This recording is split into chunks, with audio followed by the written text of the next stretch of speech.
Hello ladies and gentlemen, welcome back to Hello Day with Down to Earth Astronomy. It's Monday. Let's see what's been going on in Star Citizen and on the channel. First of all, I want to mention Frontier's livestream from last Tuesday, where they had their Super Cruise news livestream.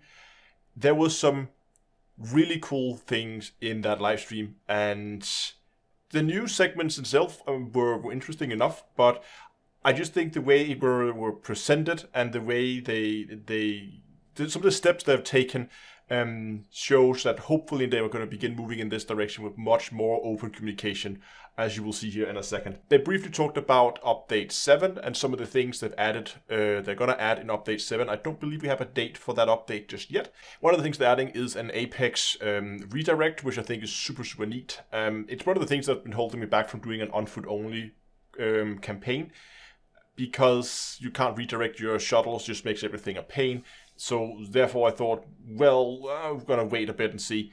But now that we get the redirect, it might actually be more feasible to do a on-foot only campaign. But the most interesting thing in the livestream was they showed this new issue report that they have, which is essentially just a list of in this case, the top 20 issues that they are currently aware of, and their status on them, when they're planning to release them, if they have a planned release date. So when they're planning to get these fixes. Super nice to see. This is like a mini roadmap, and the plan is to have that continuously updated. Basically, you got this list. You could see what number they were in the list based on the number. The list is based on the number of votes that it gets on the issue tracker. So the more people vote for it, the higher it will put on this priority list. Then there was a little description of what the issue was that they're working on, what is it they're trying to fix. Then a status, which could either be fixed, in progress, or investigating, or not started, I believe. So they could see, like, are they working on it? Are they still in the investigation phase? Haven't they started? Is it already fixed and just hasn't been released yet? All those things, you could follow that. It's posted on the forum. Super neat. I really like about they showing these things on the stream early was, I thought, hey, since you have all these things, wouldn't it be nice if we also had links for the individual issues on the issue tracker? So if you spot, if you sit and you watch that list and you spot an issue and say, hey, I think I know what's wrong, or if you feel like you have something you can contribute with, extra information, maybe that can help Frontier bug fix, upload, logs or whatever. And what Frontier then said at the live stream was, hey, that's a really good idea. We'll be sure to add that in when we do the next update for it. And that is the whole thing. I've been talking about this a lot over the last couple of months, that I really wish we're going to begin to see these things where they just show what you're working on and then get ideas from people, because there are thousands of people sitting out here and everybody will have their own opinion about things. But somewhere will probably get a really good idea that you can then take and implement.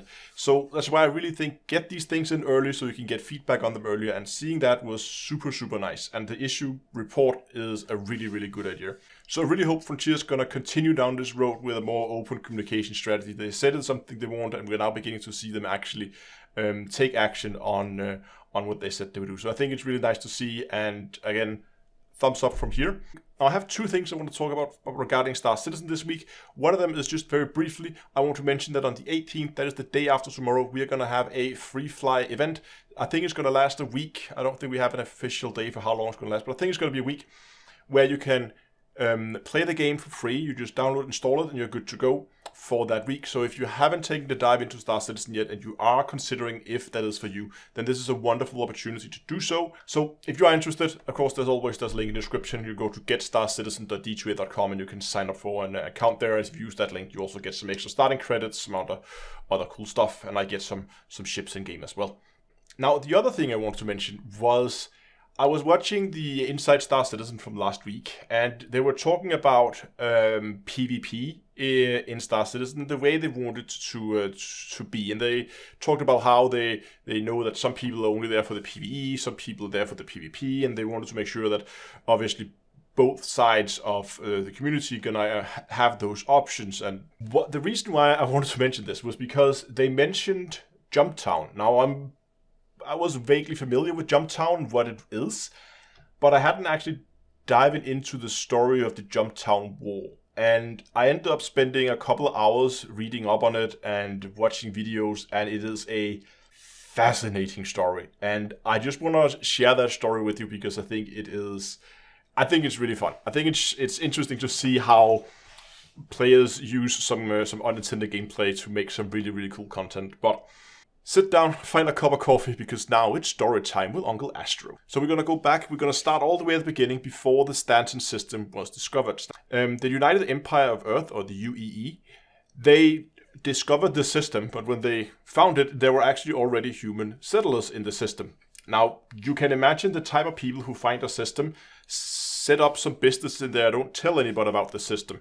You can imagine what kind of business they were doing. It was not legal, to say the least. But UEE, they just storm in, send in the military, lots of carriers, and they completely clear out the system of all the illegal settlements that are there, and they begin the process of terraforming the various planets and moons in the system. Once they're done with the terraforming, they need to figure out what to do with all these new planets that they now have terraformed that's now more suitable for human life.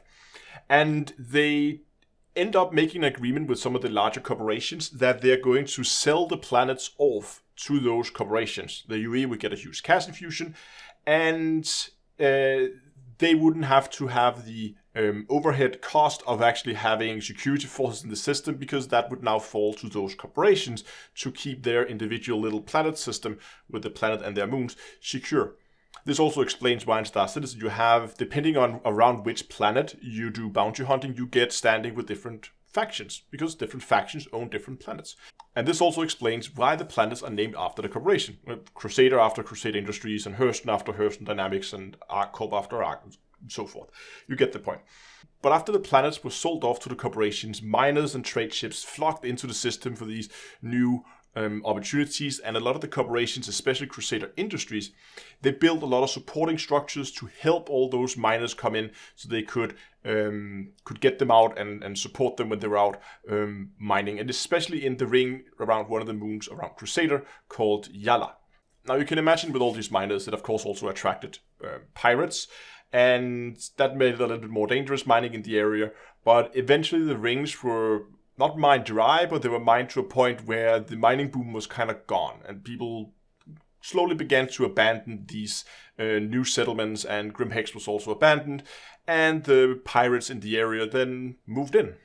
This is why Grimhex today is an outlaw station, and outlaws also took over the little surface settlement called, and they named it Jumptown, and it was like an old research facility, and they turned it into a drug lab. At this point, we're going to step away from the lore, and we're going to talk about what Jumptown then actually is in-game. It's a little hidden outpost on Yala.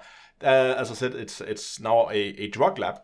And back in the day, there was a bug that caused that specific outpost to sell some of the drugs that it was creating at absurdly low prices. This created a huge trade boom where people would go down there, they would pick up what they could. People actually queuing up in front of the trade consoles just to get up and get their hands on some of that, some of the products, so they could ferry it out. You can imagine that also attracted a lot of PvP players who then began fighting over it. But what actually ended up happening is, well, when you have a resource like that, people's going to try to claim it for themselves. Now, obviously, you can't actually take over the settlement, but what players did was they organized themselves in groups, and they would put large, like hammerhead ships, was like a warship with tons of like turrets on it. They would put those down next to the settlement, and they would use it as a mobile gun platform, and then they would charge an entrance fee. So they would basically have PvP groups would take over this Jumptown, and they would charge all the trade ships as they come in an entrance fee. If they didn't pay the fee, they were shot out of the sky by the hammerheads that were situated on the surface. Because the traders were making so many money from these runs, they didn't care if they had to pay 5 or 10,000 alpha aUEC to get in, because the potential profit from it would be much, much, much higher. But of course, there was a constant fight over who could hold Jumptown, because if you held Jumptown, you had a constant influx of cash as trade ship after trade ship just came in, paid you money. All you had to do was just to hold Jumptown for as long as possible. And that meant people came in combat ships. They tried to attack the hammerheads from the air. We had people who went in on foot, trying to go in and take out the people inside the hammerheads. They could gain access to them, take out the sentries around it. You had people constantly fighting this area, and this was completely unintended gameplay. I mean, the lower prices was a bug. But one of the things that they talked about in the Inside Star Citizen video was they wanted to try and recreate these things not on a permanent basis, but on a more variable base. So what they have in mind is they want to say that idea of having players trying to actually hold a settlement because there is an incentive to do it by that you charge an entrance fee for the traders.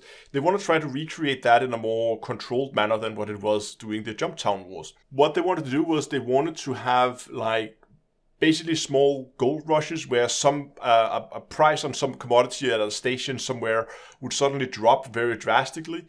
And it would then be announced over some kind of communication system so that people would know that these prices are now dropped. And it would then be up to people to figure out how they're going to do it.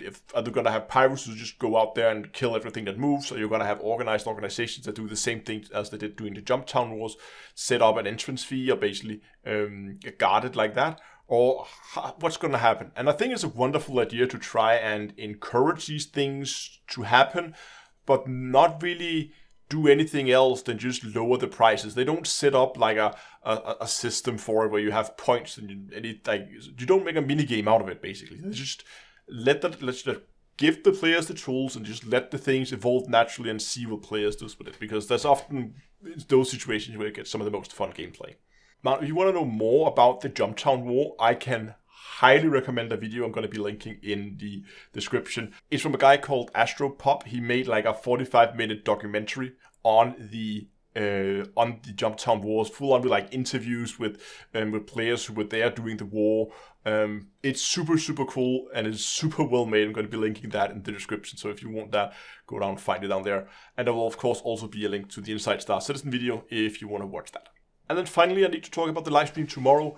My plan is to continue my little exploration trip. Last time we found a rather interesting planet. We didn't make it that far. I think we managed to cover like 1,300 light years. So we didn't make it that far, but we had some really good fun, found some really cool sights. And we're going to continue that journey. So I'm going to be out in the black and we're going to do some exploration. And hopefully you'll come by. And as always, it will be on YouTube and on Twitch. And it'll be at 7 o'clock in game time. That's it for this week. Thanks for watching, and until next time, I will see you guys in space.